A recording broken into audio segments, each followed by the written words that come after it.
बिस्मिल्लाहिर्रहमानिर्रहीम। मेरा नाम डॉक्टर अब्दुल माजिद है। मैं एज ए इंटरवेंशन रेडियोलॉजिस्ट काम कर रहा हूँ। आज का हमारा टॉपिक जो आम लोगों की अवेयरनेस के लिए है, जो कि बड़ी कॉमन बीमारी है मेल्स में, वो है वेरिकोसील्स। वेरिकोसील्स बेसिकली क्या है? वेरिकोसील्स मर्दों में स्क्रोटम के साथ बहुत सारी खून की रगें फूल जाती हैं, जिसकी वजह से सम टाइम पेशेंट प्रेजेंट होते हैं पेन के साथ, और स्पेशली ज़्यादा चलने से वो पेन फील करते हैं स्क्रोटम वाली साइड पे, या end of the day pain होता है। सम टाइम पेशेंट प्राइमरी या सेकेंडरी इनफर्टिलिटी यानी बांझपन का शिकार हो जाते हैं वेरिकोसील से। स्क्रोटम के साथ बहुत सारी जब खून की रगें फूल जाती हैं जिसमें ब्लड का स्टेसिस होता है, उसकी वजह से टेस्टिकुलर टेम्परेचर ज़्यादा हो जाता है। टेस्टिकुलर टेम्परेचर ज़्यादा होने की वजह से स्पर्म की क्वालिटी और क्वांटिटी ये दोनों कम हो जाती हैं, जिसकी वजह से स्पर्म काउंट कम हो जाती है। सम टाइम मरीज़ ओलिगोस्पर्मिया के साथ आते हैं, सम टाइम एजोस्पर्मिया के साथ आते हैं, और ज़्यादा क्रॉनिक कंडीशन में टेस्टिस का साइज़ भी छोटा हो जाता है, जिसको हम टेस्टिकुलर एट्रोफी कहते हैं। बाज़ औक़ात मर्दों में वेरिकोसील ज़्यादा चलने से या खड़े होने से पेन का बायस होती है, जो कि डल पेन और ड्रैकिंग टाइप पेन फील करते हैं पेशेंट। आज के जदीद दौर में बग़ैर ऑपरेशन के वेरिकोसील का इलाज मुमकिन है, जिसको हम वेरिकोसील एम्बोलाइजेशन कहते हैं।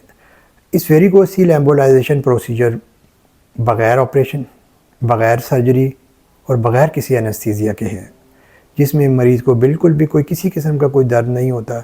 एक बारीक इंजेक्शन जो कि हम आम तौर पर मरीज़ के नेक या ग्रोइन के रीजन से एक्सेस करते हैं, वहाँ पे एक लोकल एनेस्थीसिया का ज़ाइलोकिन का इंजेक्शन लगाते हैं।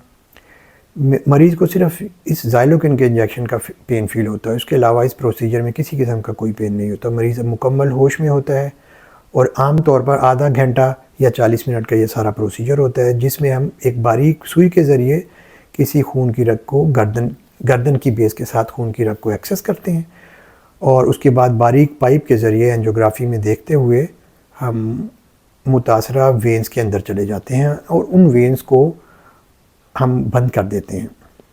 इन वेंस को हम मुस्तकिल तौर पर बंद कर देते हैं, जिसकी वजह से मरीज़ की तकलीफ़ मुकम्मल तौर पर दूर हो जाती है। आम तौर पर वेरिकोसील लेफ़्ट साइड पे होती है, सम टाइम ये दोनों तरफ भी होती है, और बहुत रेयरली राइट साइड पे होती है।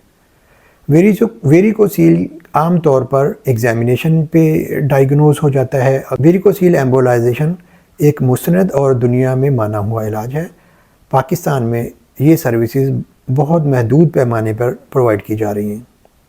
अल्हम्दुलिल्लाह वेरिकोसील एम्बोलाइजेशन की ये सर्विसेज हम प्रोवाइड कर रहे हैं।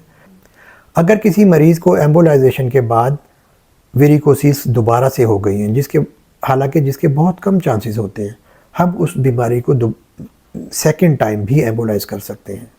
इसी तरह अगर किसी मरीज़ की ओपन सर्जरी की गई है या माइक्रो सर्जरी की गई है वेरिकोसील्स के लिए, और रिकरेंस ऑफ डिजीज़ हो गई है, हम उस रिकरेंट डिजीज़ को भी एम्बोलाइज कर सकते हैं। उसकी वजह यह है कि हमें एक एक वेन एंजियोग्राफी में नज़र आ रही होती है। हम एक एक वेन का एंजियोग्राम या विनोग्राम जिसको हम कहते हैं करते हैं, और हम उन वेन्स को बड़ी आसानी के साथ एम्बोलाइज कर देते हैं। वेरिकोसील एम्बोलाइजेशन एक बग़ैर तकलीफ़ के या मिनिमम दर्द के प्रोसीजर है, जिसमें मिनिमल हॉस्पिटल स्टे होता है।